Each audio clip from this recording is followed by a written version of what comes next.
Hi, so it's step 2 of our rosemary and garlic fougasse. You'll notice I've changed location. I've just brought all this stuff with me in the car. I do flip between 2 locations, so it's not unusual for me to be seen carrying a cool bag or a bag of all sorts of doughs and oils and things from this place to the other one. So anyway, it's cold and so there hasn't been so much activity. So step 2 is really quite simple. If you look at the dough that we've made, there's a little bit of bubbles in there, but not a lot. So when the weather's cold, this is actually quite common. So all we're doing now is we're going to add, the next step is all we're going to do is add this 100 grams of flour into the wet mixture. The reason we haven't added any salt or anything like that yet, and literally just working it, we're slowly improving the dough. The salt will inhibit the yeast and things like that, so I often add the salt much later on. And remember, the salt is in this jar of flavouring that have been soaking all night. So I've mixed that in. It's still a wet dough. It's got the 100 grams of flour in there, and I'm just going to put that on a clean worktop and squish that in.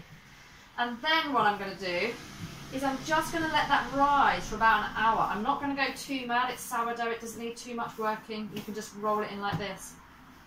Just get some of that flour incorporated so that it's not so wet and sticky as it has been. So because we've added that flour, we can now knead it a bit more. I mixed it in initially to incorporate some of so it didn't just stick straight to the worktop, but it's getting there. It's just incorporating that flour into that dough mixture. Leave that as it is because we're going to put it back. We're going to put it back in that bowl to rise. Now, if your house is quite nice and warm, you can just leave it on the worktop to rise. But if it's freezing today, like it is here today, it's pretty chilly, is you can notice here I've got a pan of water boiling.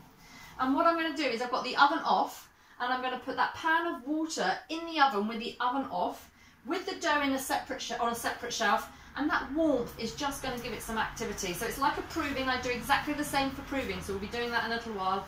And we're going to just leave this dough for an hour after I've kneaded it. Once you've kneaded all this flour, I'm going to leave it for an hour in the turned off oven just to rise. An hour, hour and a half, anything like that is absolutely fine. As you can see, it's just incorporating that flour now. So a quick knead, nothing too much. Just can incorporate most of this flour in, just so the dough is folded over. To knead, what I'm doing is I'm bringing the edges up and I'm pushing it in. With sourdough, often people just fold. You can do that, you can just bring that in. But the reason I'm kneading is I just want to get that flour in.